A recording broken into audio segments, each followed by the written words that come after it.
Hello, friends. We are going to be going into Second Kings chapter 4. We already have people watching. So we have Olson is saying, I have a son and I like stew. Count me in. Yeah, maybe hopefully we get to the stew story. I really hope we do. Um, Yay, Cassandra, good to see you. Okay, I'm posting the link. You have 5 minutes to get out. You don't need a Bible. I'm going to be sharing the Bible. You could be reading in Hebrew, like some fancy pantses on this channel sometimes do, and then you can tell us directly what the translation is. But you don't have to. You could just trust me, or trust the people at the English Standard Version of. Look, guys, 5 minutes. Okay, 5 minutes. I'll see you soon.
Hello, friends. How's everyone doing?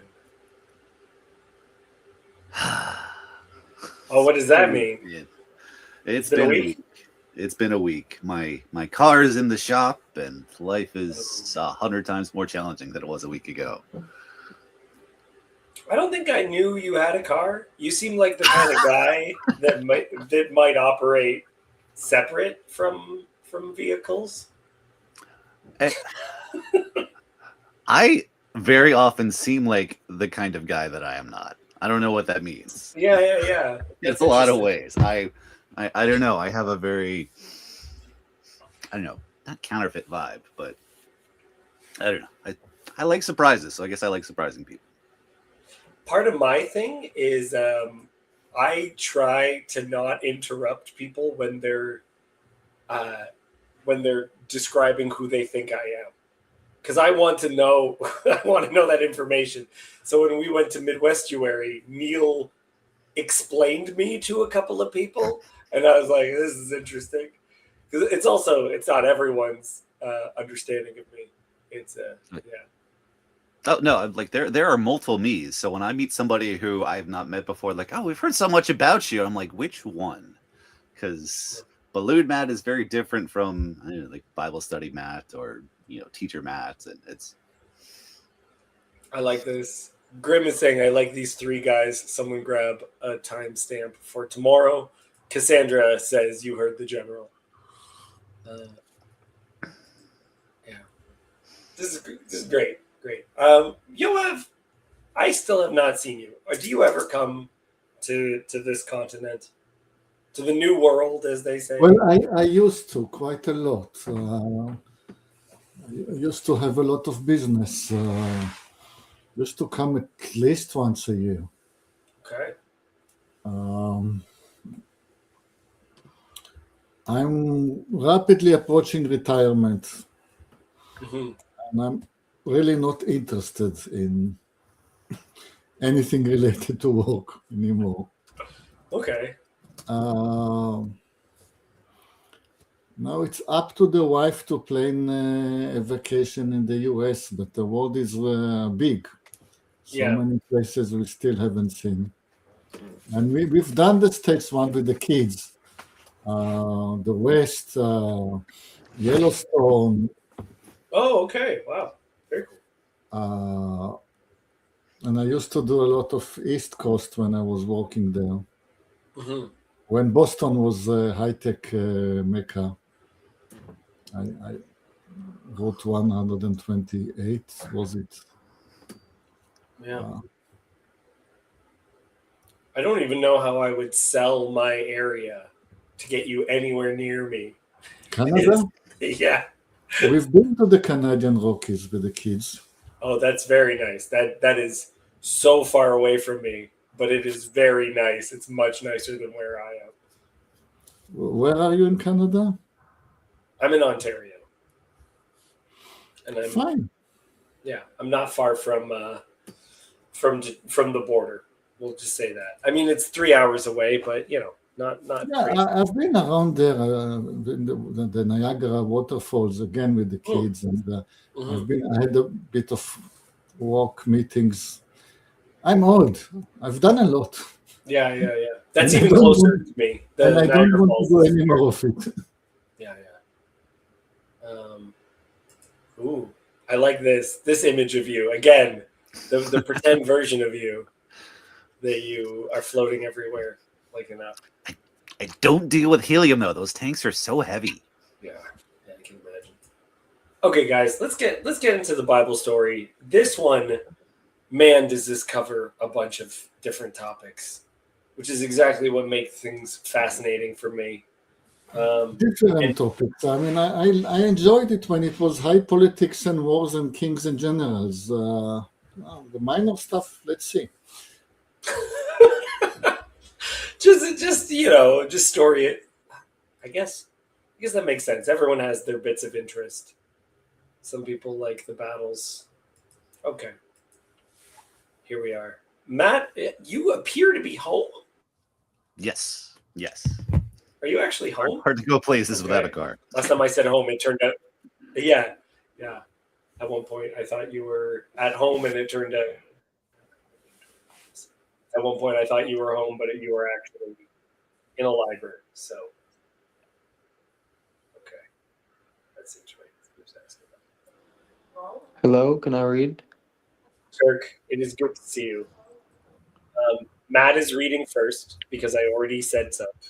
You can read. Oh, right. Let me screen up here. Okay, all right. So now the wife of one of the sons of the prophets cried to Elisha, "Your servant, my husband, is dead, and you know that your servant feared Hashem. But the creditor has come to take my 2 children to be his slaves." And Elisha said to her, "What shall I do for you? Tell me, what have you in the house?" And she said, "Your servant has nothing in the house except a jar of oil." And he said, "Go outside, borrow vessels from all your neighbors, empty vessels and not too few. Then go in and shut the door behind yourself and your sons, and pour into all these vessels. And when one is full, set it aside." And so she went from him and Sorry. Yeah. Oh. So she. went from him and shut the door behind herself and her sons. And as she poured, they brought the vessels to her. When the vessels were full, she said to her son, "Bring me another vessel." And she said to her, "There is not another." Then the oil stopped flowing. She came and told the man of God, and he said, "Go sell the oil and pay your debts, and you and your sons can live on the rest." Okay, some thoughts on this little. First off, Yoav, do you find this interesting?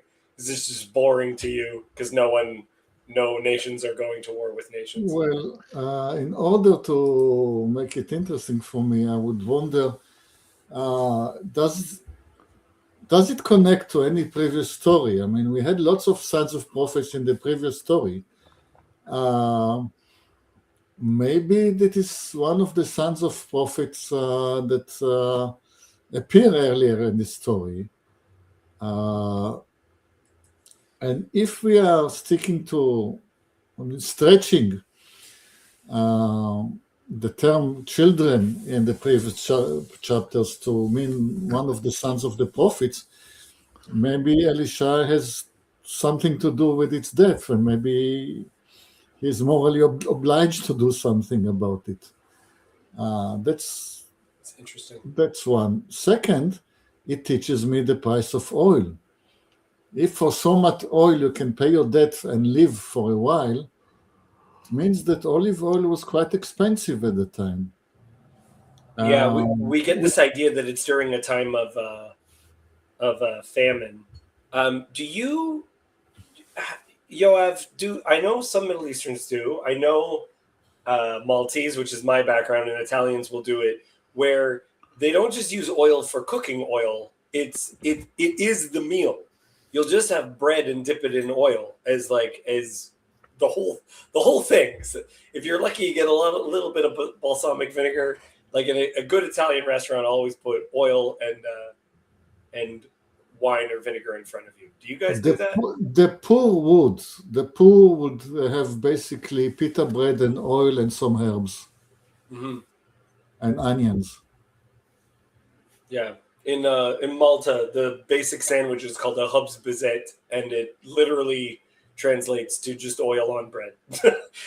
And you put other things on it, but that's my point. If olive oil is the common food, is the poor man's staple, how come it was so expensive then? It means the economy was quite different than it was already in the Second Temple. Okay. Yosef, you came in while reading was occurring. Welcome, friend. Do you have any thoughts on this first little introduction bit? Well, sure. So it clearly connects to the story of Eliyahu and the woman of Zarephath, who's outside of Sidon. Like in the previous chapter, they want him to be Eliyahu-like, and he is being Eliyahu-like.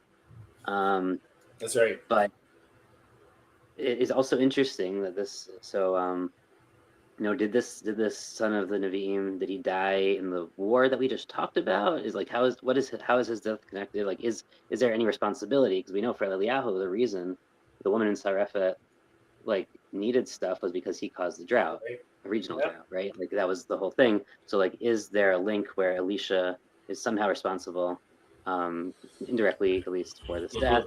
Is something I'm wondering. I don't think this is a time of drought necessarily. I think it's just economic hardship. They have this war. I also think there's this weird. I don't know how you guys in the end. I wasn't there last week. I didn't listen to the episode.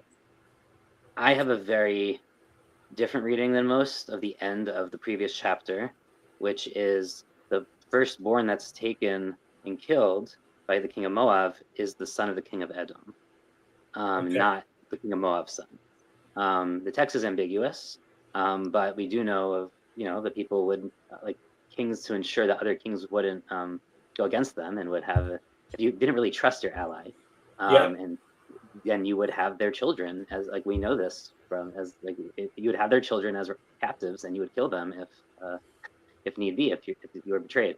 And it also makes much more sense that like that's why they gave up the battle. It doesn't make sense that he killed his son so they gave the battle. They gave up the battle because he killed the successor and next king, the prince regent of Edom, which is a very, very different reading. It's also like why whatever. But we don't have to go to last chapter. I don't want to like rehash, though I'm sure you'll love the excitement of rereading into that chapter again.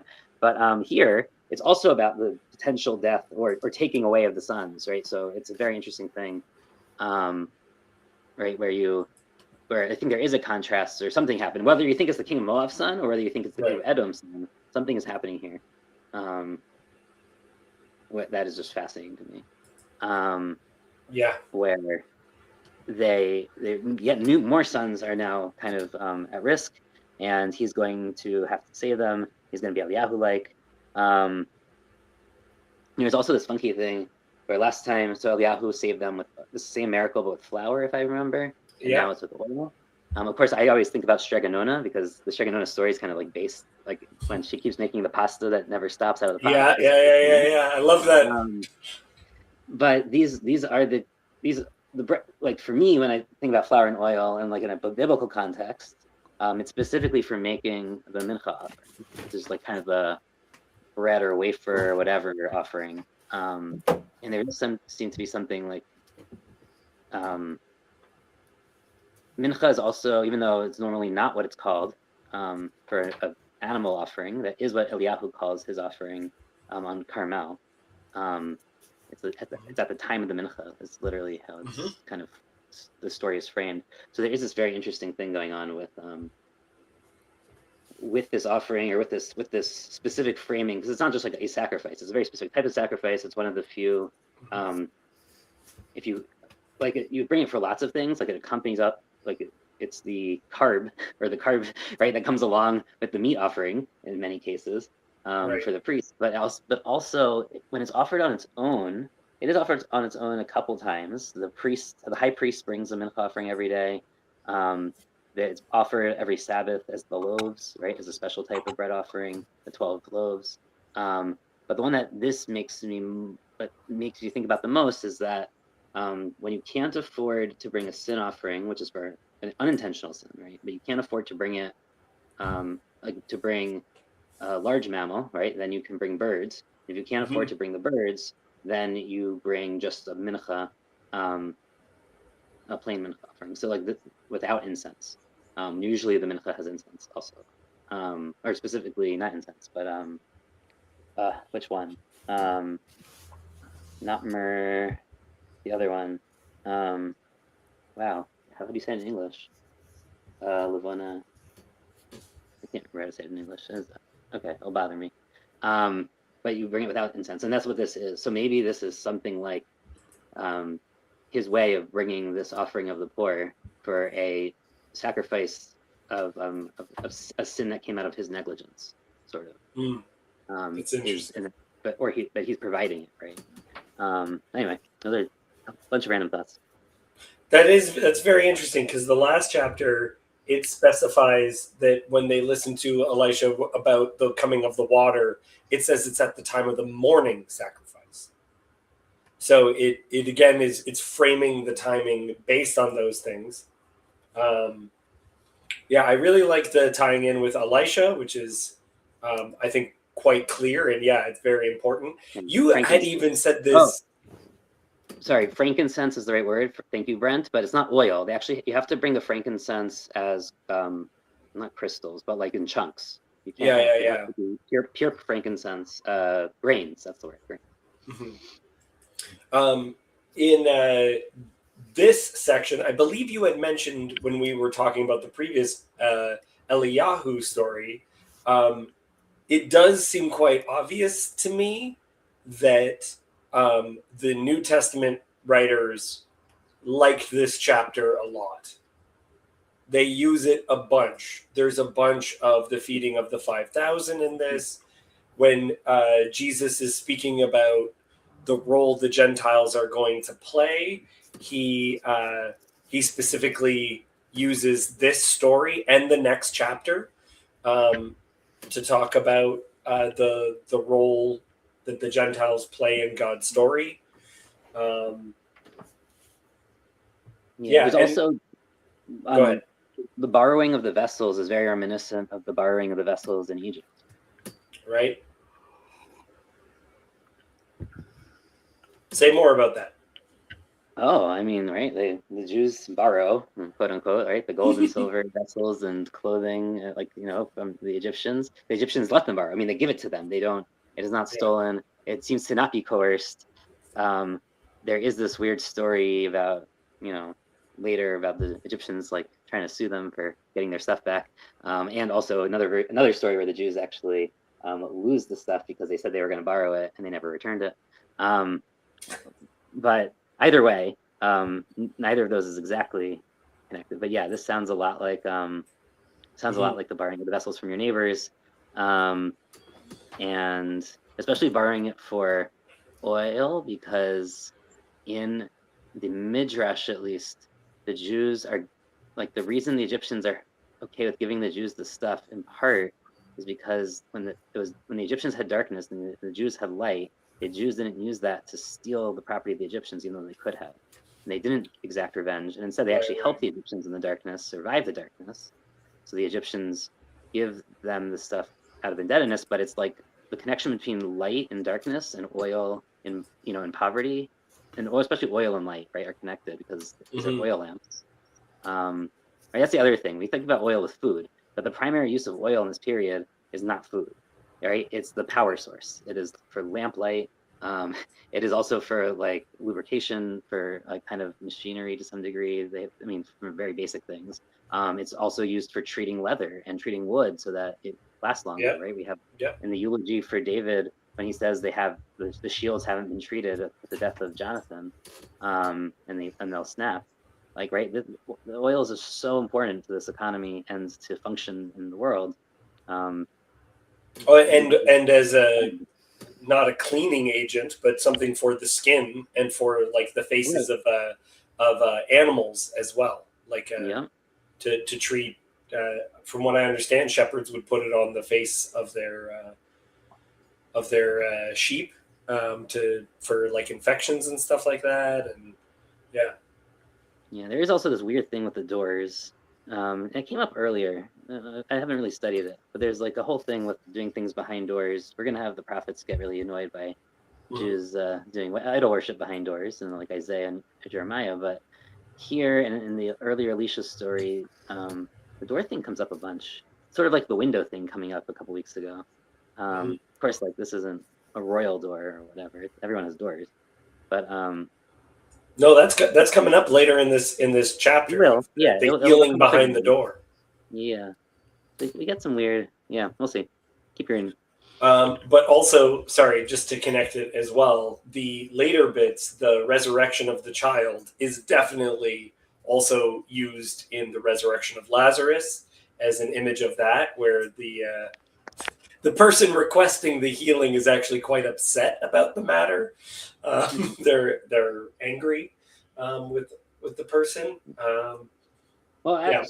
This is to my point that I made 3 weeks ago, that if Elijah is John, Elisha is Jesus, and the New Testament writers use that. And just in the last chapter too, where normally we don't destroy fruit trees. It's a commandment that you're not allowed to do. And it always bothered me that Jesus did that. And then I realized, well, actually Elisha does that. He's the only other example you have of that. And that fits into this pattern of Jesus being Elisha-like. And he's the one who, and that's just weird because like, no one thinks Elisha is Messiah. but because Eliyahu both comes before Elisha and then in Midrash, like becomes before the Messiah, like Jesus kind of ends up being both, right? He has to be like an Elisha-like Messiah. Which Well, is by that time, Elijah is one of the four craftsmen. Yes. Right. Oh, well, not according to Jewish stuff, but yes, according to the New Testament. Yeah. No, Sorry, no, I didn't say that. Not according to the Pharisaic tradition, but according to the that's Jewish right. Christian. There you go. No, but not just Jewish Christian. The sources that I'm talking about are Second Temple, the Dead Sea Scroll. There's no other source that uses four craftsmen in Second Temple period. The DDS doesn't use it that. Right? The Dead Sea Scrolls does not. It has a 2 and a 3 Messiah kind of like model. It never has a 4 Messiah model. They don't have the four craftsmen. They reject it actually, which is one of the issues. And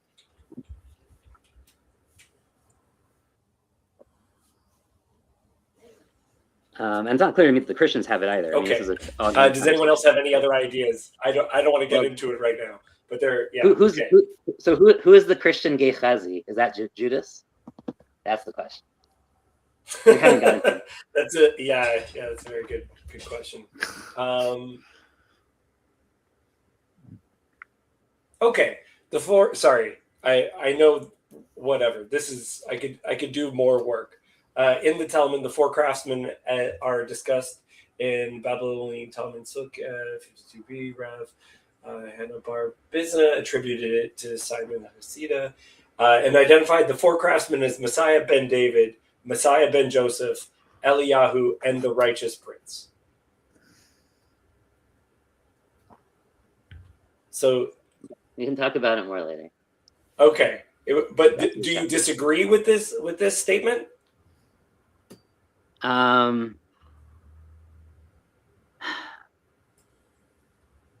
It's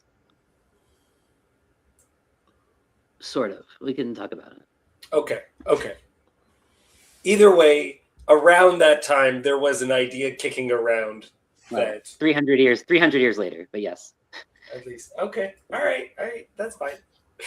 Sure. Okay. Other people. Yoav, thoughts? Actually, Matt hasn't said anything really. Matt, do you have any thoughts on just this intro to the oil miracle? I mean, not especially, other than my first thought is just going to manna. Again, like miraculous provision in the midst of scarcity. That's good. You got the children almost becoming slaves, so that's It's yeah. Would like save us from going back to Egypt, please. Yeah. That's good. Is there there's no geographical marker here, right? Because I know in the Elijah story, it makes a point of the fact that he leaves the land and goes up north to Sidon. But it seems more just like that's because there's a drought, but there's no drought here. That's not why this is happening. Mm-hmm. Yeah, it doesn't tell us. No. We know the next story is going to be with a Shunammite. That's the best we got. Yeah. Where's Shunam?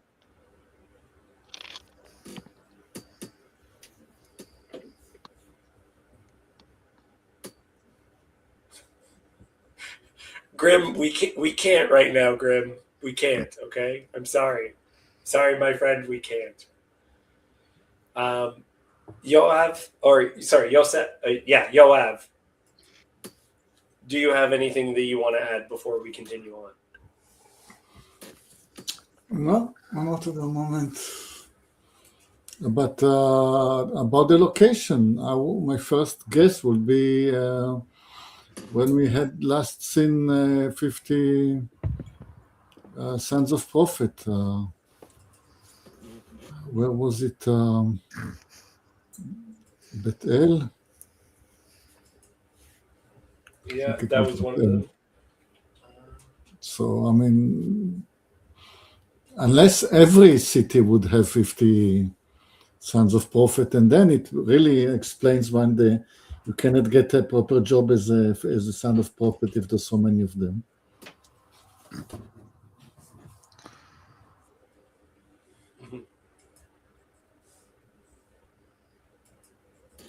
The first time I read this, I had no understanding of the fact that the sons of the prophets was like a position, and just actually thought that this was either Elisha or Elijah's child. All 150 of them? You know what? There's more absurd things that have happened. That's fair. That's fair.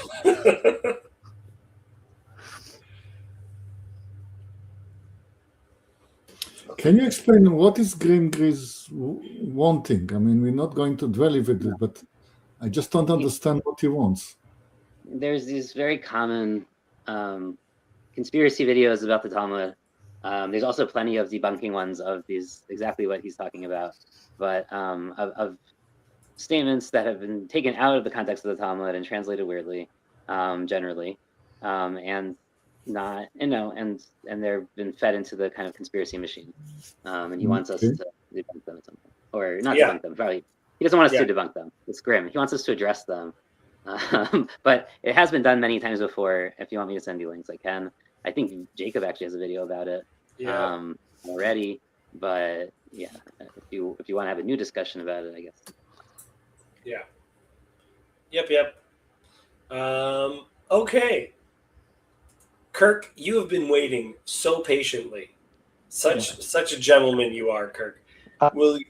Yeah, I try to be a good boy. Okay, would you read for us, please?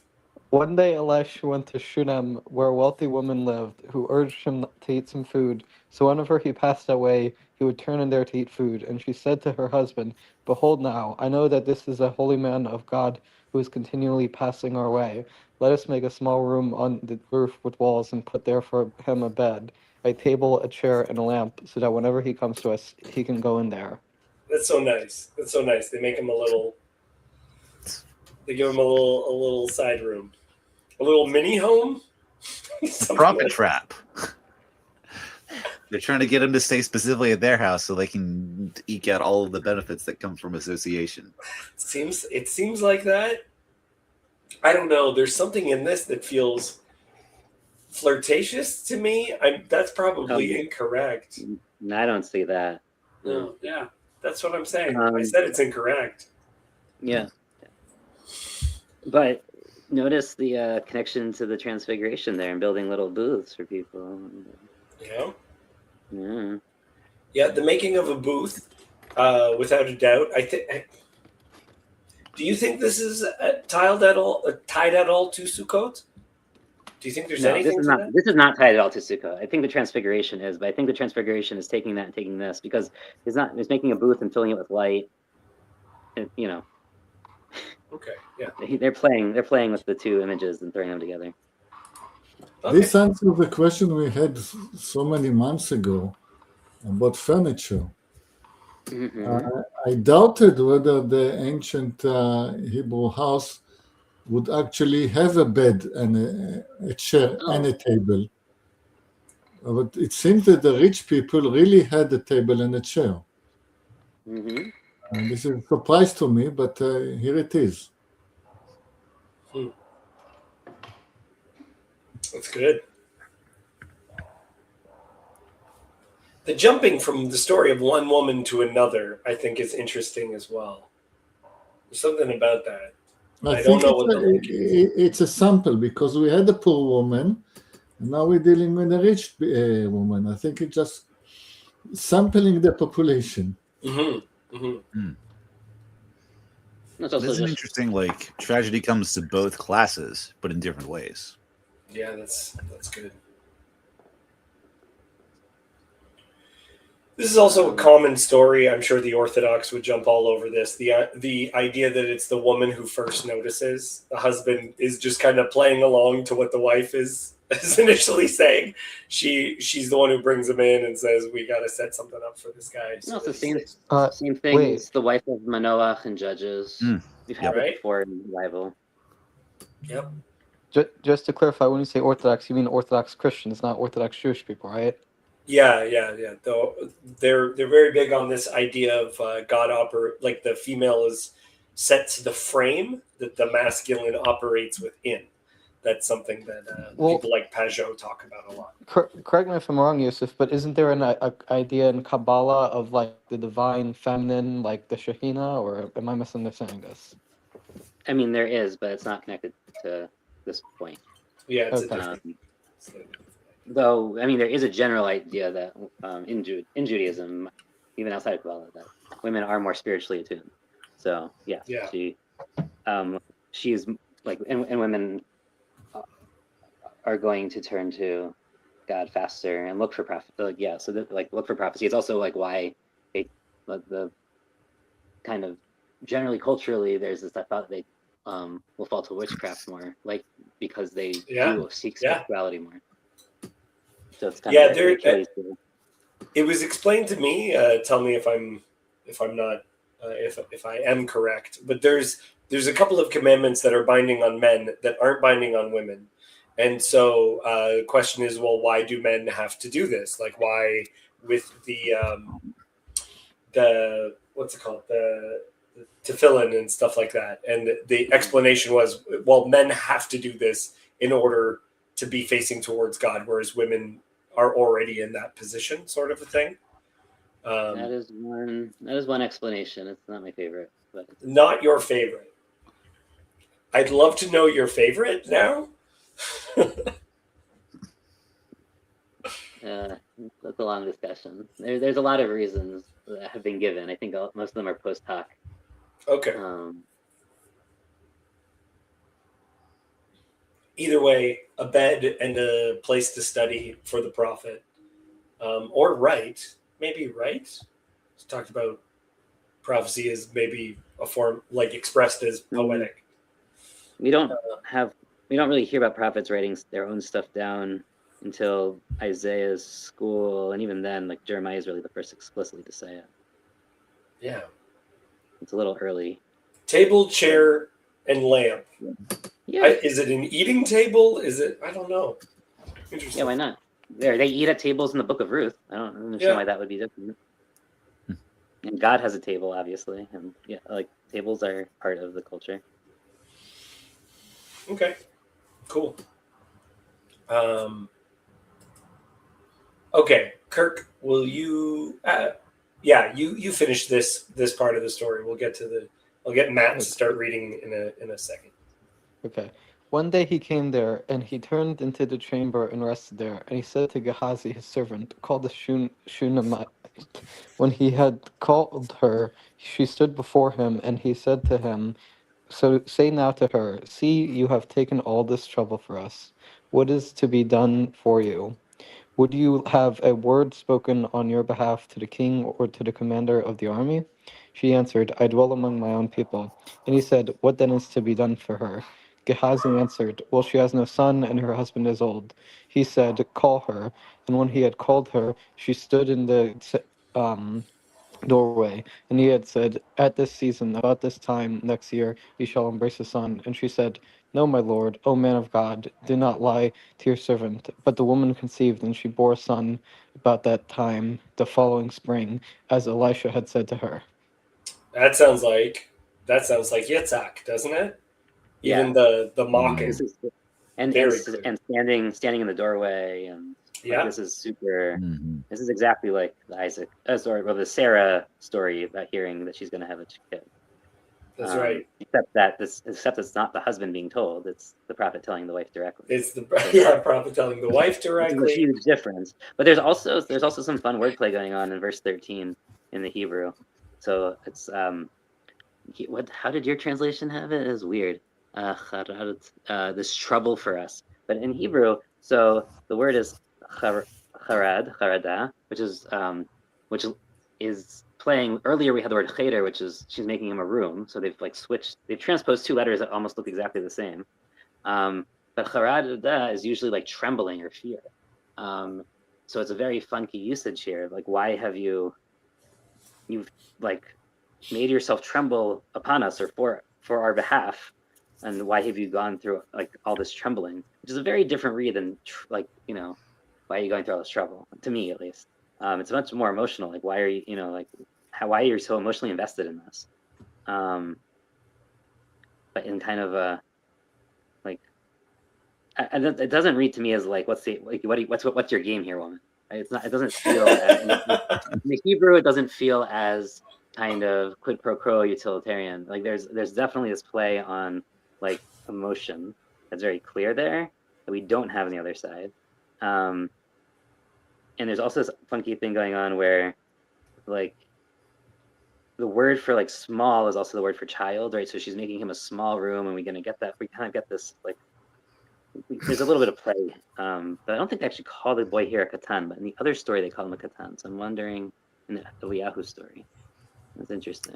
As soon as you said like the word small is the same for like the room, I just immediately pictured like a little race car bed in Elijah's little hut up there. Yeah, there you go. Nice. This, I do feel that this goes back to something that that Dawn was saying before. The rich woman wants something she can't buy, but it's interesting because she doesn't even ask. Nope, she doesn't even ask.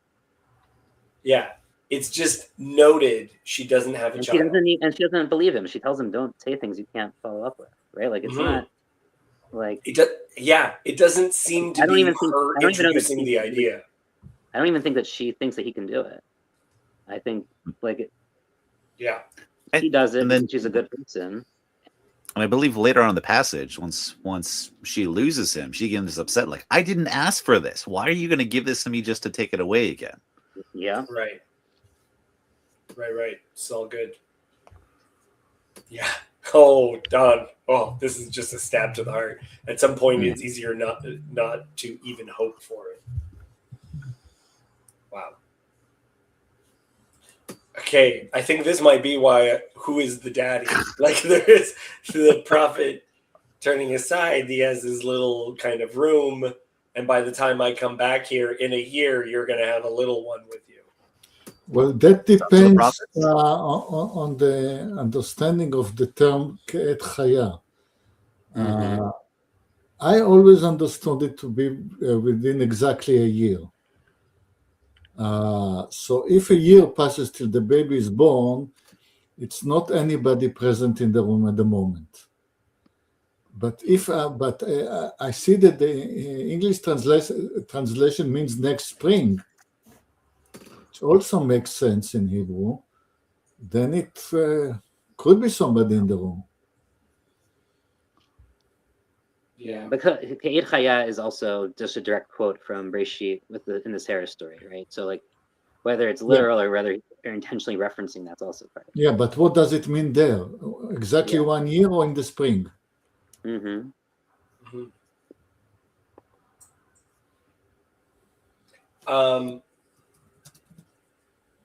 I also, we got to mention the introduction of the character Gehazi.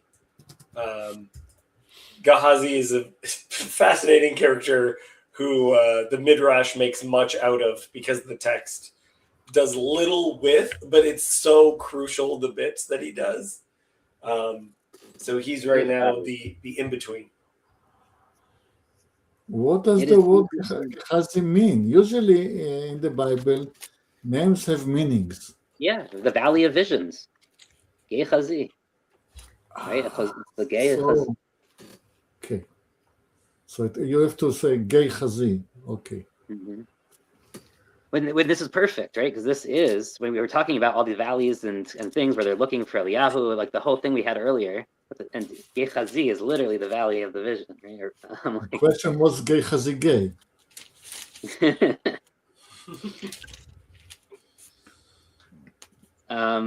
Doesn't he try to get a woman later in the Naaman story? There's some weird stuff in the Naaman story I have to remember. There is another reading which says it's not chazi like chozeh, but chazi like to grasp, right? That he's trying to grasp things, but that's based on the story in the next chapter. It's also funny because we were talking about how Elisha and Jesus are compared in the New Testament, but in the Talmud it's Gehazi and Jesus that are compared, right?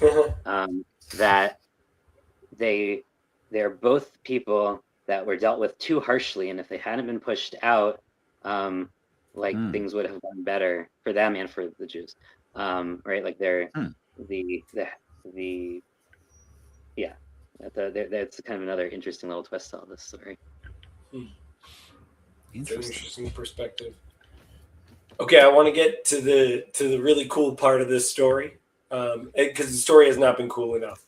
I do want to plant something in people's minds, because it's always in my mind when I read this chapter. Half the people here will know what this is. Matt, you may not know what the Haftorah is. Haftorah,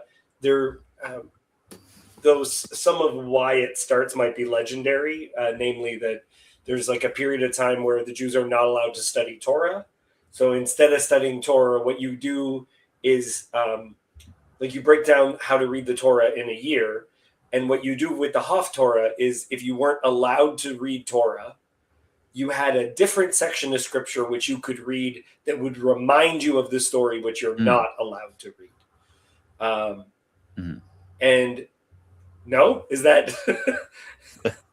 It's a popular myth. It's a popular myth. That's how I open. It's not really why the Haftorah starts, and they clearly are reading it at the time of Jesus. That to me is clearly not what is happening. No, but it is a portion from the section of the Bible that we call the prophets.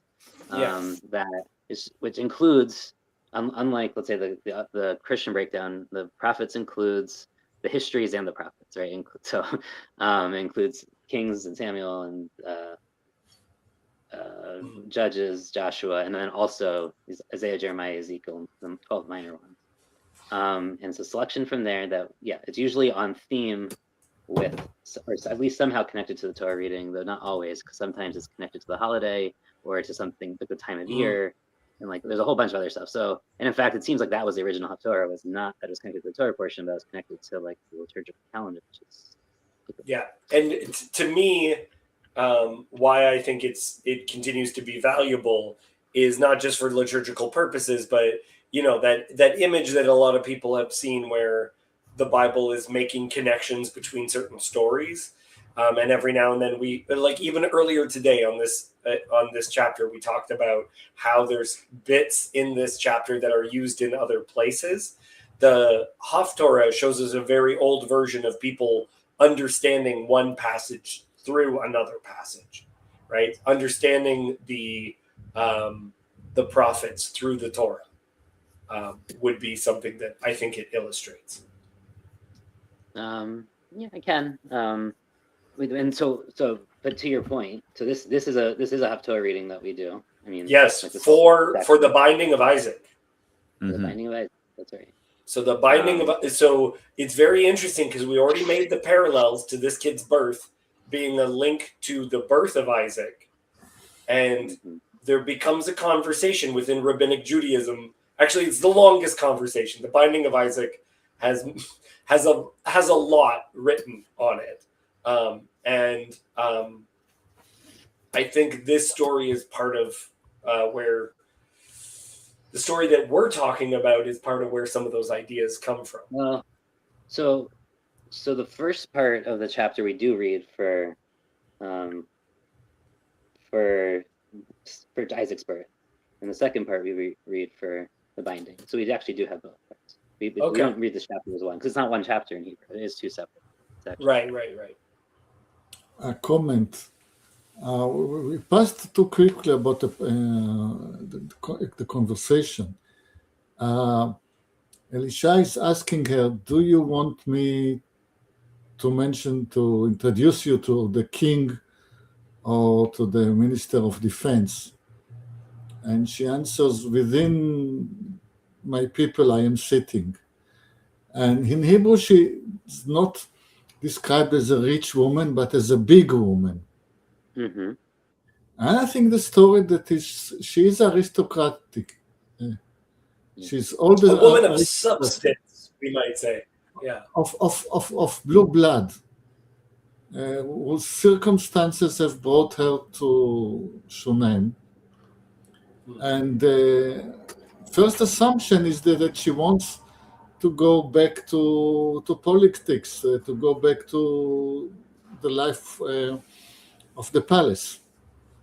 And she says, no, I'm content being one of the common folks. Yeah, and there's an implication that she is considerably younger than her husband, so she might have been of a wealthier family, but then made to, like, whatever, for whatever reason, we don't know, but she had to marry this older guy. And maybe maybe she didn't want to because she realized that they would have trouble having kids. I don't know, but like there does seem to be some tension here on like who is this woman. If we remember later, sorry, not later, much earlier, like, the Shunammite is a big deal in the David story, right? Like what is a Shunammite? Who is a Shunammite? Like there, she's the young woman that they find for the old man, who refuses to sleep with her.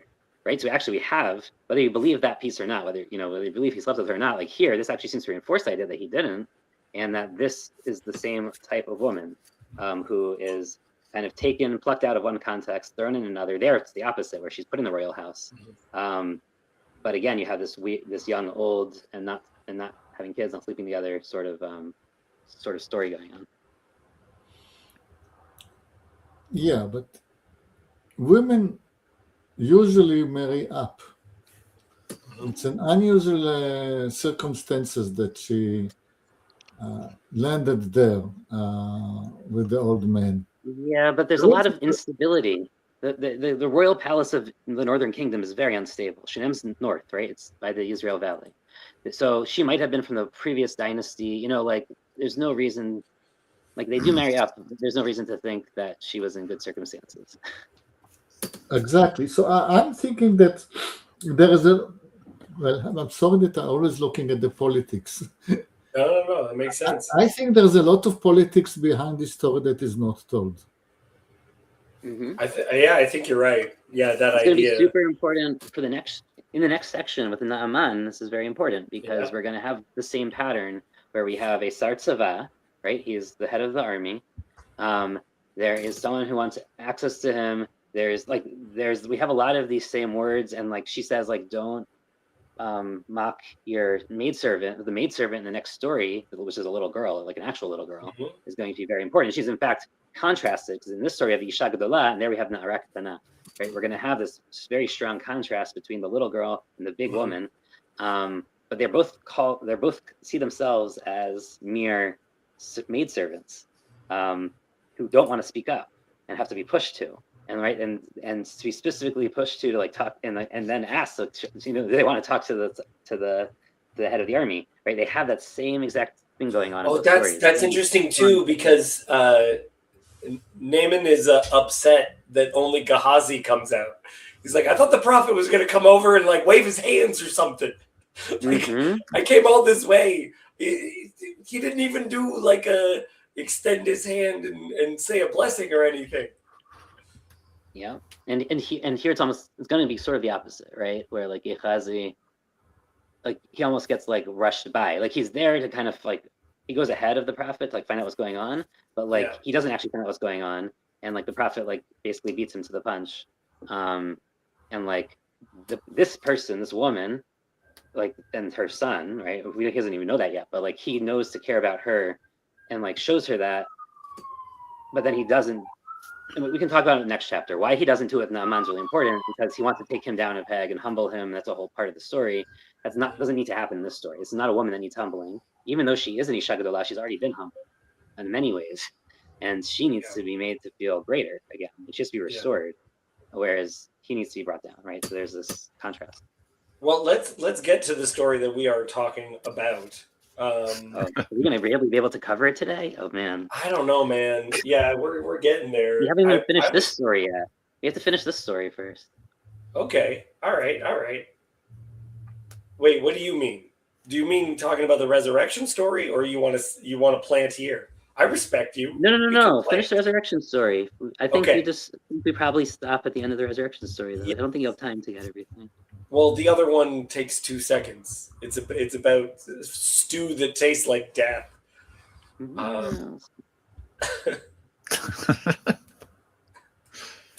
love this. Thank you. I'm back to work. I'll still be listening, but the chat will be devoid of my keen wit. Love it. Okay, go ahead, Matt. This is you now. All right.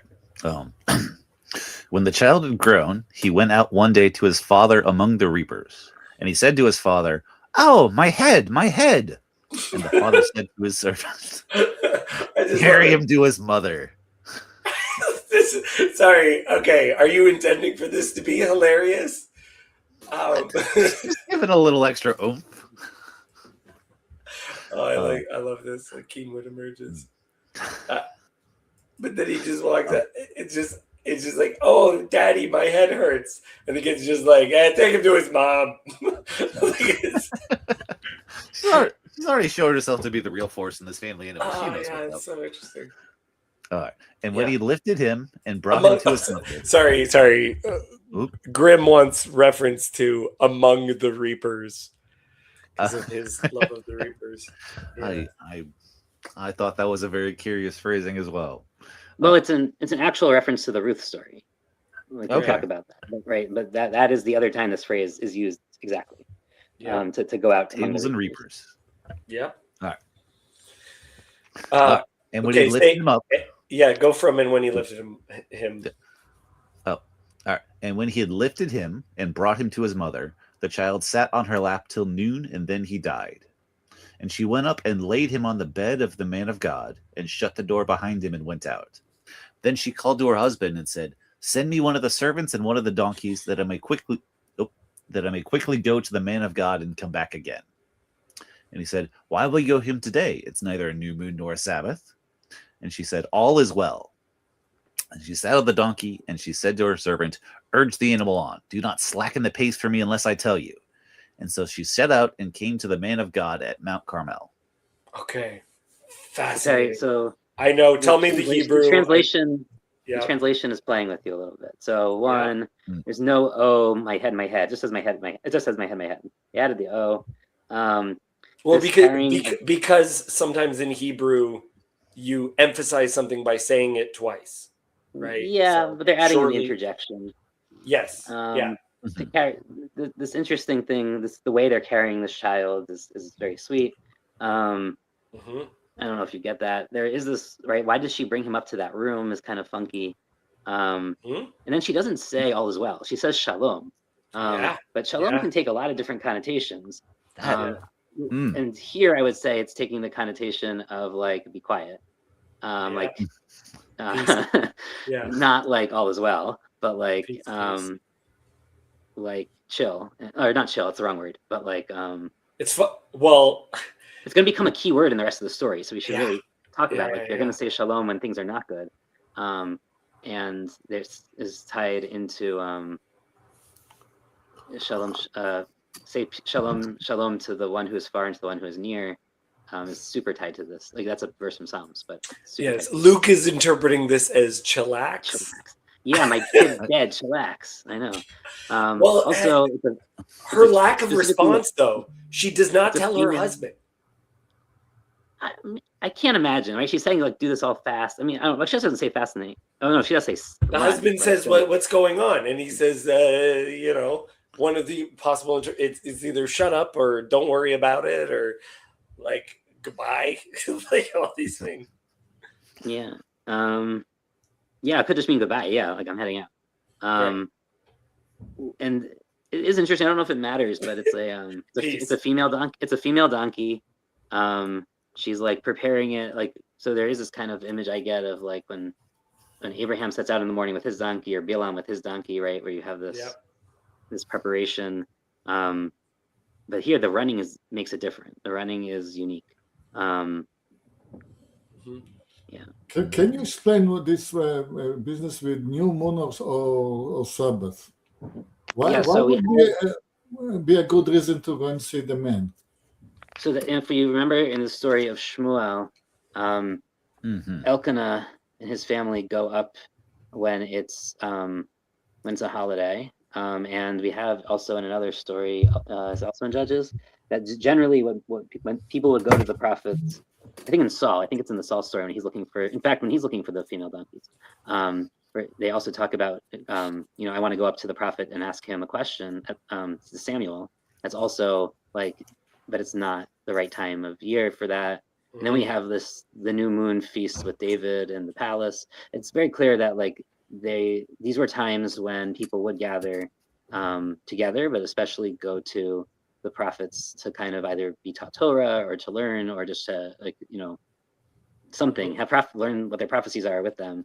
But that seems to be what the regular scheduled programming was. And in fact, way deep into Jewish history, like for the next 1,500 years or so, they learned from this, because not only do people go to synagogues on the Sabbath, but specifically, like if you look in the Babylonian Talmud, there's an entire thing about like this is when you're supposed to go to your rabbi and hang out with them for the day. Is on the Sabbath, or is on new moons in the Sabbath, and like this becomes a very kind of like standard part of Jewish calendrical. I don't know, what do you want to call it? Okay, I understand that it is a practice in Judaism that in the new moon, especially on the Shabbat, you go and you see your rabbi or your local prophet and you make a small holiday of that. This is usually what men do. I have never heard in Judaism of a woman going for the rabbi for a tish. Well, and this is not, and for this woman, it is not unusual because it wasn't unusual earlier. Chana goes also in the first. Chana goes to Shmuel. Chana goes to Shmuel, to Eli, or maybe. No, not Shmuel. Sorry, to Eli. Yeah, sorry. Yeah, but that's going to visit. That's how you get a Shmuel. No, but she goes on Chag. They go on Chag as a family together. Yeah, they go as a family together on a holiday. Mm-hmm. But a woman going to the rabbi for Tish on a Saturday, and Tish for is Tish is just a bad example because the Hasidim are even more gender segregated than traditional Judaism was. The Hasidim just can't see the model in their head. Okay, I accept it, but for this woman, it was not at all unusual because the husband was used for her going routinely. Mm-hmm. So not only she was making a room accommodation for the prophet at her place, she used to on a regular basis and go and seek the local prophet or whatever arrangement was where on a Sabbath or a new moon. Mm-hmm. Which means that when we said Isha Gdola, a big woman, is not only aristocratic, but also into religion, let's say, not one of the common folks. And I don't know to what degree the husband was approving of that, because you see that how cold the relationship between them. When he says to the boy, "Go and see your mother," he doesn't really accept the boy. He's not very warm towards the boy. It's a very strange. And he doesn't come back home and say, "Well, is he feeling well?" There's quite a chill wind blowing from this marriage. Okay, go on. Yeah, maybe. I don't. When I read, I don't know that I read the chill wind as strongly because it doesn't. Right, he doesn't tell the boy to go away. Right, to go to his mom. He says carry him to his mother. So I think the boy's already maybe somewhat out of it. I mean, I assume he's had some sort of epileptic fit or some sort of stroke, like something's going on in his head, right? But like, which is a better reason to go and come back home in the evening and ask what happened. Yes, it's weird that he's not in the scene. I agree. There's something weird there, but I don't read it quite as. It's not weird. I can really imagine the relationship because I have seen it in real life. Also in the All Is Well note, just for the Christians, this passage inspired the song "It Is Well With My Soul." Unless I'm mistaken, comes from the use of this text, which is really ironic. Yeah, because all is not well. It's clearly a lie. That's part of the writing of that. Okay. That as well. Yeah. It's- Okay. Oh, there's another translation. In Yeah. modern, if I translate it to modern English, she just says bye. Yeah. Yeah, Hello, I gave that bye. as one of the possible translations. Yeah. Okay, bye. Why are you going? Bye. But it's going to come back in verse 26 and not mean bye. So Yeah. it's interplayed. It's interplayed. It's Yeah, the person. I don't know Christian music, Luke. I don't know Christian music. Yeah. The guy who wrote it, it was after their child had died.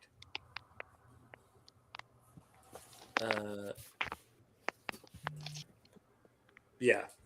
It's not well, but faith makes being unwell well. So profound. Okay, let's continue. Can't get into Mount Carmel. Can't get into it. But Mount Carmel, it's a thing. Okay, Kirk. I think it's Kirk's turn to read. I think so too. Take your time, Kirk. This is dramatic bits. Okay. When the man of God saw her coming, he said to Gehazi, his servant, "Look, there is a Shumanite,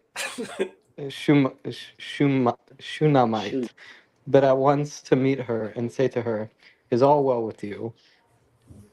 Is all well with your husband? Is all well with the child?" And she answered, "All is well." And when she came to the mountain, Okay, man of pause. That's already so good. The threefold, is everything okay with you? Everything's okay with your husband? Everything's okay with the child? Right? Like Well, that's that's the Genesis 22, your son, your only son whom you love. Right. The building, the threefold, who is this about? Yeah. And that her answer is, it's fine.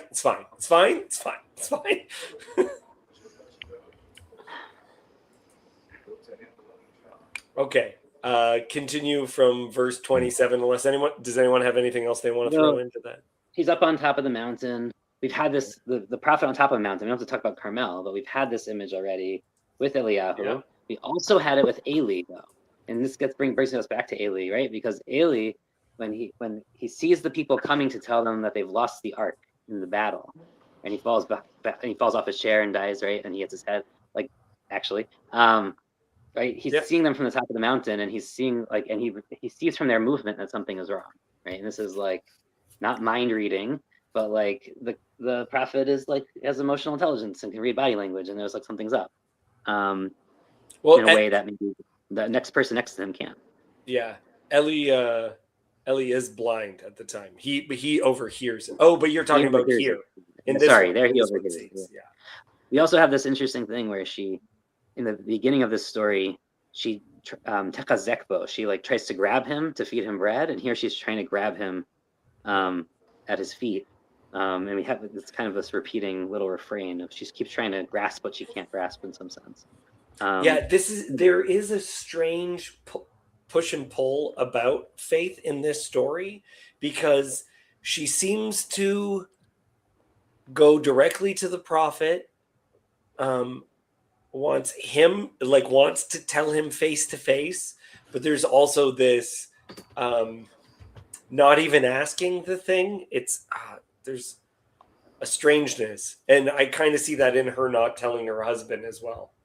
Yeah, there's also this attempt at Gehazi to stop her is very similar to Joshua trying to stop the two prophets in the camp in Numbers, where he's lock them up. They can't be prophesying. They didn't come to the meeting, and Moses tells them to stop. And I wish everyone was like this. So it's very similar to that, where he's chillax, to use Yes, chillax. Okay, Luke, you got what you wanted. Yosef used chillax in a sentence.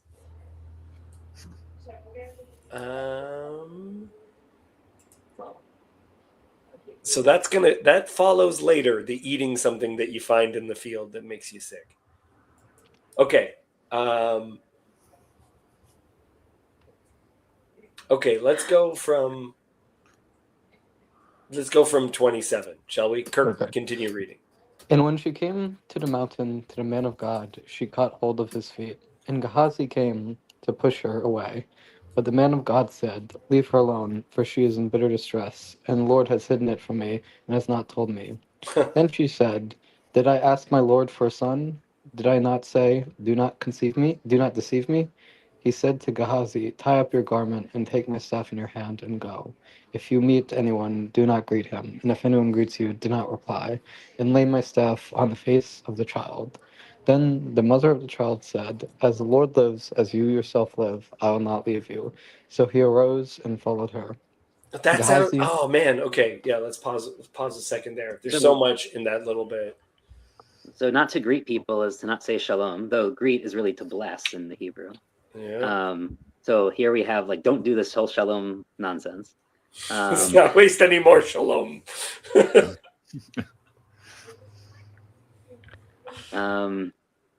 Yeah, and then The I won't Yeah. leave you, as the Lord lives, I won't leave you, is what is said by Elisha, saying to Eliyahu, I won't leave you until he's taken up. he doesn't quite say I won't leave you, but it's sort of the gist. It's by the life of God and by the life of my soul, if I will leave you, which Yeah. basically means I swear not to leave you, but it doesn't quite say it. Yeah. I do think there's a bit of Judas in Gehazi. Gehazi kept trying to push her away and them saying, leave her alone. She's in bitter distress. I love this idea that it's hidden from the prophet. It's just which is also a Chana Eli reference, right? Where she's bitter and he can't see it, but at least here, Elisha understands that he's not getting something, where Eli at first didn't get that. I think, okay, Dawn is asking, why is it so hard to get Elisha moving? Why would he send his servant to do the job? I think I think he's starting to learn from his mentor. He needs to be a little bit more mysterious, create some layers between himself and the common people. I think Like play hard to get. He started to move. It just Gehazi was faster. Yeah, he sent the younger guy who moves faster. The quick kid's gonna move faster than the master. Yeah, I get the image that Elisha is supposed to be old at this point. Or minimally older than Gehazi. Yeah.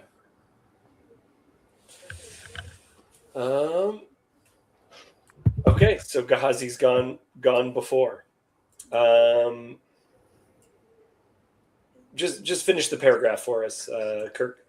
Gehazi went on ahead and laid the staff on the face of the child, but there was no sound or sign of life. Therefore he returned to meet him and told him, The child has not awakened. Okay, great.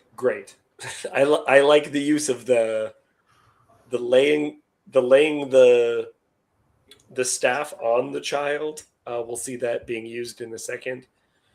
And how it's how the staff stands for the man to some extent.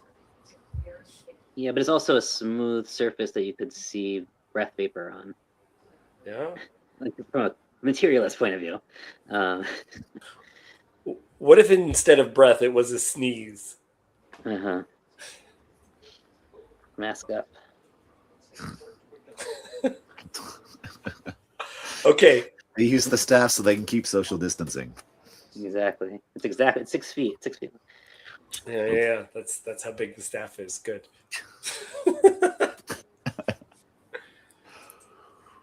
Matt, can you read all the text that's on screen right now? This is a good culmination of this section. When Elisha came into the house, he saw the child lying dead on his bed. So he went in and shut the door behind the two of them and prayed to Hashem. Then he went up and lay on the child, putting his mouth on his mouth, his eyes on his eyes, and his hands on his hands. And as he stretched himself upon him, the flesh of the child became warm. Then he got up again and walked once back and forth in the house, and went up and stretched himself upon him.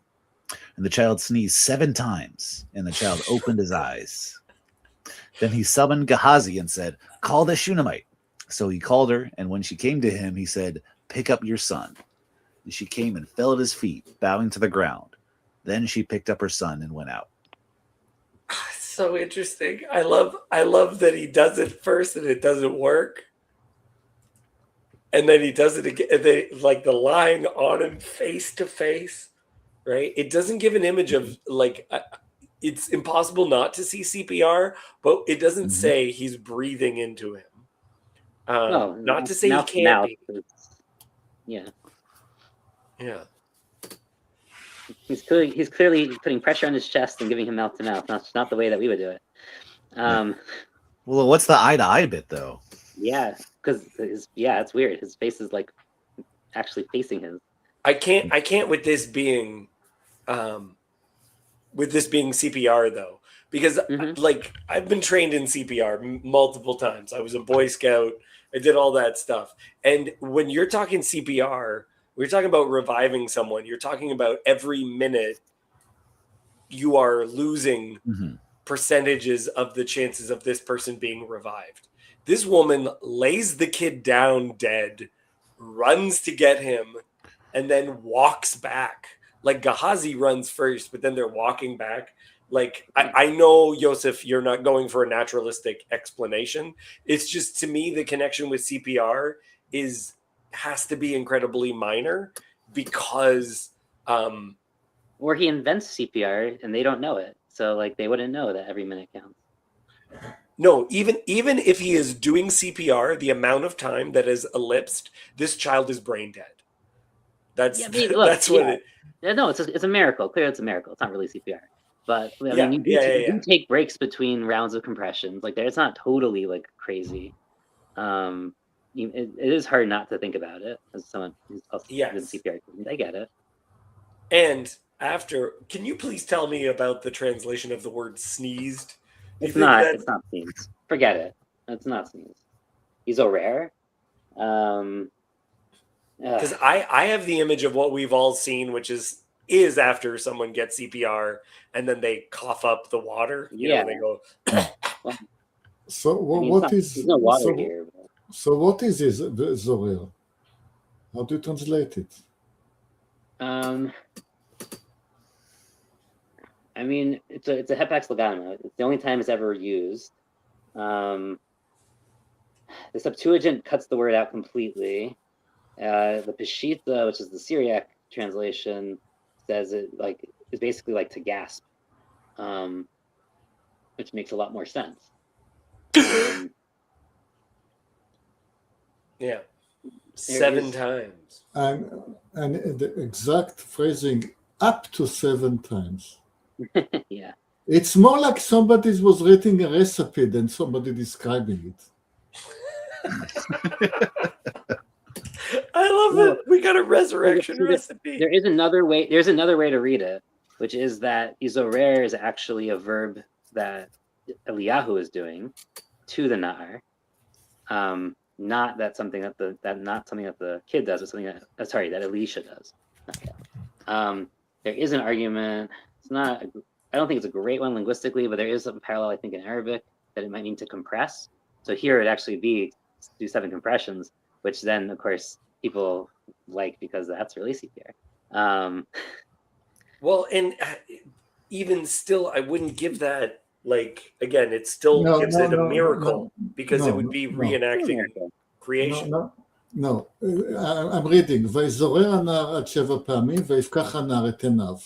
If the second הנער is active from the boy, then the first הנער is active from the boy.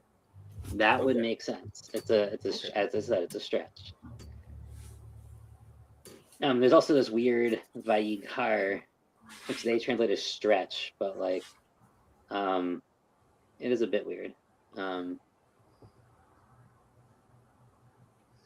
For bend over is probably closer. Like he's bending over the boy as opposed to stretching out the boy. Yeah. It's a different image. You got to heat him up though first. He's cold. Mm-hmm. It's also weird because he does the same thing that the dad does, right? He says, like, he doesn't pick up the boy. He doesn't give him any comfort or physical, beyond, like, he did all this physical stuff to him, but then it's like, okay, pick up, it's using the same verb too, like carry your boy, out, you know. Mm-hmm. Carry him to the mom. Her boy, yeah. like he says, carry your boy, and she carries the boy. And it's the same exact phrase again. So it does make him sound a lot like the dad, in the chill way that we didn't like. In the chillaxing version.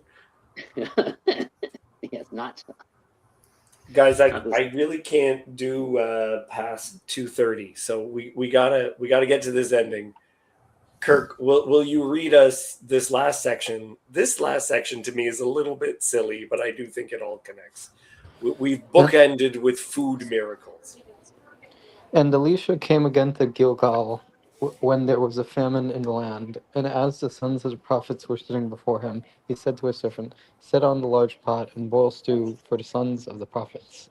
One of them went out in the field to gather herbs, and found a wild vine, gathered from it his lap full of wild gourds, and came and cut them up into the pot of stew, not knowing what they were. And they poured out some for the men to eat.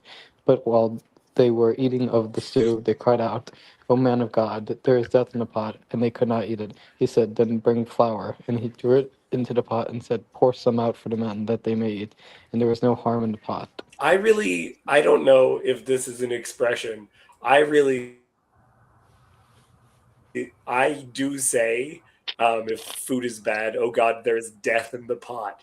That is a great way of saying that the food is bad.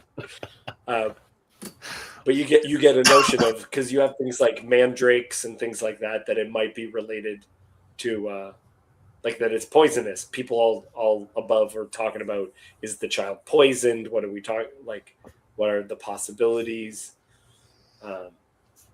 Yeah, but this just sounds like the water miracle again, where he sprinkles some salt, and this time it's a little bit of flour. Just the use of props I also find interesting. Props are common through all of Hebrew prophecy. It's a very important thing. Right? God always tells prophets to get some props. Yeah, more like prop is see. That's terrible. That's a bad pun. It's terrible. I mean, there's a lot of stuff happening here, right? There's a lot of it's the children of the prophets again. We can talk about why they're in Gilgal. They're cooking this nazid, which is the same thing that Jacob is cooking when Esau comes in from his field, and they do the trade over the birthright, which might be relevant actually, right? The Elisha and the birthright over the other prophets. There's death in the pot actually would also be connected to that, of rejecting the birthright and saying, I'm going to die if I don't eat. Right. You have the flour in the pot, which reminds us of the woman in Sarafat, and the flour in the pots of the other miracle. So yeah, there's just, and then it's just like it's a weird little story that like packs in all of these other references. It doesn't really parallel any of the Eliyahu stories that I can think of, though. It is like one of these a little bit more unique to Elisha's stories. Right. It's interesting though, because it does, however, parallel another Elisha story, like that there's two of these. Yes, and now there is famine. We didn't have it before, but now there is a famine in the land. That's why I wondered if there's an overarching, but we don't get a reference to it except in here. Unless this is an earlier story, right? Yeah. Unless this story actually happens when the prophets are in hiding during the drought under Eliyahu, and Elisha is actually proving that he's the firstborn in the story and able to do this stuff. And this is the parallel story from the Eliyahu section, but it's been moved.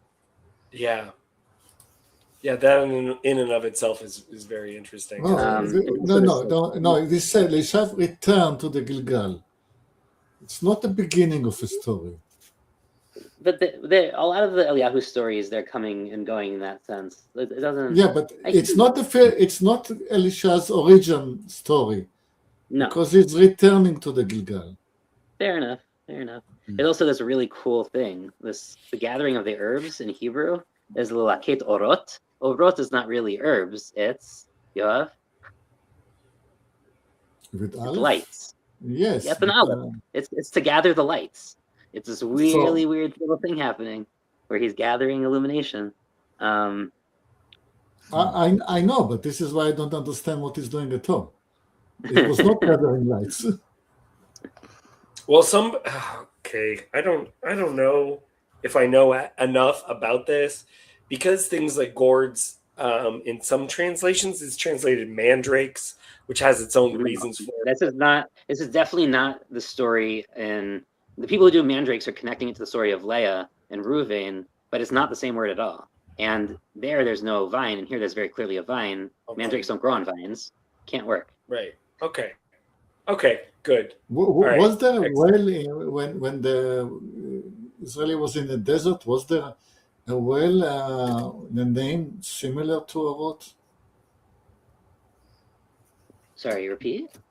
A well in the desert when the Israeli was moving through the desert. Is there a well called Takuot? Orot. Orot? No. Something similar. Okay. I have to look it up. But it's not one of the stops in the desert. Well, I'm commenting to myself the Hebrew word Vayfalach, which correctly translates to sort of cut into pieces before throwing into the pot. But I have a feeling it was misunderstood in the 40s. And I think people understood that they sneaked it into the pot. Because that was the meaning that the word Falach would have in the 40s. Interesting. But I think it's a misunderstanding. Okay. There is a pretty strong theory that this food is a colocynth, because it grows on a vine in this region, but is also pakua means to burst open, and that's what happens when this shell basically is something that's small, it kind of looks like a watermelon, will snap or pop when it gets cut. It's this very anyway. Is there a settlement called Be'er Ora? Be'er Ora? Is it poisonous? I'm sorry. Is it? Yeah. The possibility of poison. It would make you sick. It's toxic. It's very bitter, toxic. Yeah. However, its leaves are edible. Yeah.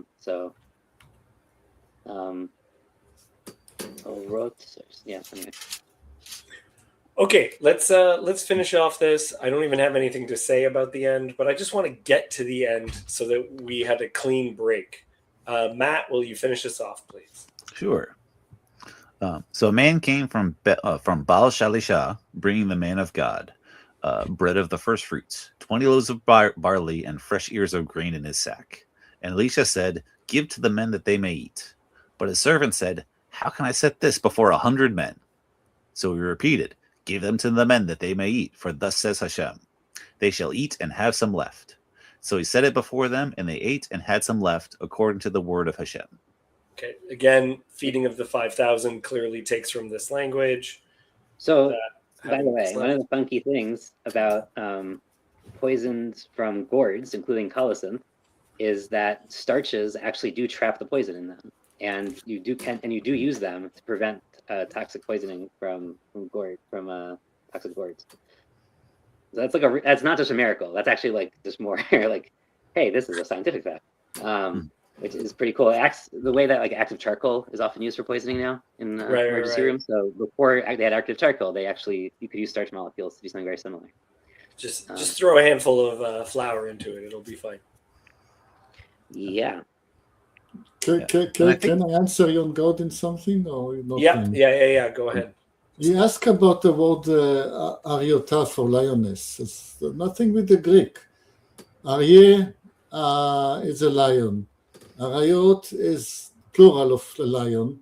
Aryota is plural of a lion in Aramaic. There's nothing Greek in it. Thank you. Also, this reference that they're bringing the first fruits would also tie with this season associated with Ruth. You were talking about the language of Ruth earlier. Yeah. So this is the bride's. Yeah, This is the and bread it's, made out of the harvest. Yeah. and of barley, the barley loaves, right? That Yeah. So this is probably Shavuot. yeah, yeah. But weirdly, like so there's also more wordplay here because the word for fresh ears of grain is Carmel, which is Carmel, right? So like Yeah. it's where Carmel gets its name from. So you do have a little bit of play Right. to our other stories. Yeah. Yeah, and for some reason, right? It says there Baal Shlisha, which is like the master of three. We don't know what that is. What that's a reference to?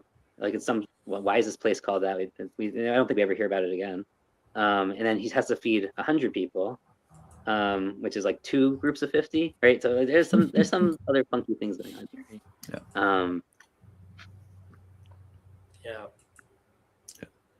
I think the story is also like the center of the potential chiasm, because you have like on the outer bracket 2 stories that deal with sons of the prophets, followed up by 2 extended stories featuring Gehazi, and then this one is sort of like the center of all of that structure. And the food miracles too, right? That they're food miracles, sons of the prophets.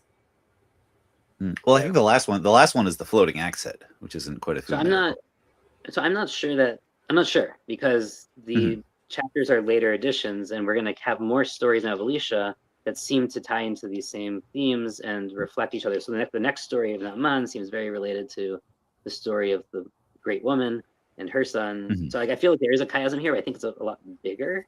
And we're going to have the sons of the prophets again in the beginning of chapter 6.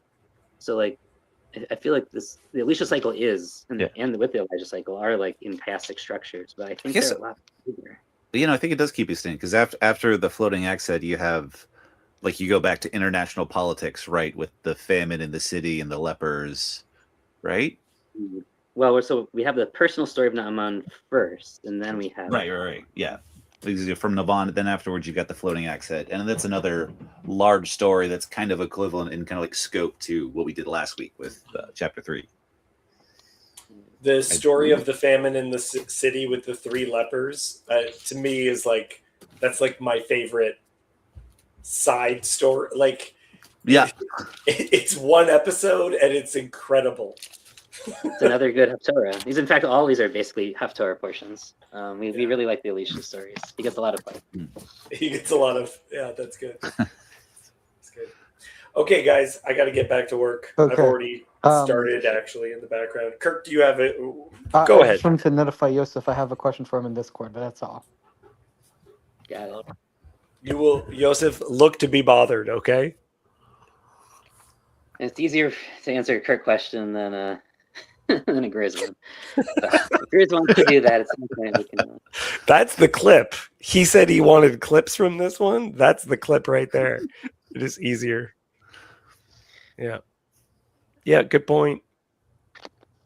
Does anyone have any closing words? I was on Nick Free Willin's channel last night. We were talking about Philemon for about 3 hours. That was a good time. Nice. Yeah. Big fan. Well, I just also with Purim coming up, I wanted to know if you do anything special for Purim, David. I'm perhaps eat a few Haman's ears. I don't do anything really for Purim. I listen to the Esther story. Get through that scroll. That's about all I do. I don't take time off.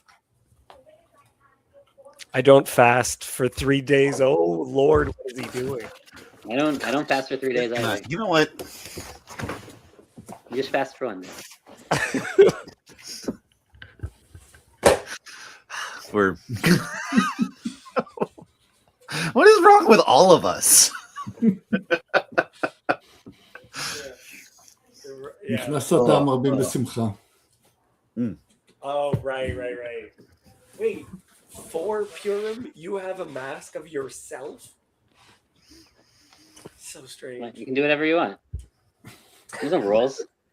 There's no rules about the costumes. The costumes are. Yeah. Well, what's interesting is that that was the first day was it last year? It was the first day we had with Purim, because I was like, what is happening? It was like a meta event because Yoav came on with Yeah, the I remember. glasses. Yanni, there was a weird thing that happened with Yanni, and Matt showed up for the first time, and I was like, what is happening? Because he, at first glance, is the silliest person. I was like, with the beard and the balloons, I'm like, what He's bizarre perfect. clowning is happening? Oh, and the only section of scripture that is quoted in Esther is was taken from the section of Samuel that we were covering. It had there was a weird interplay. You were there. I'll try to find it. Guys, thank you so much. I'm calling it. Love you guys. Thank you. Goodbye.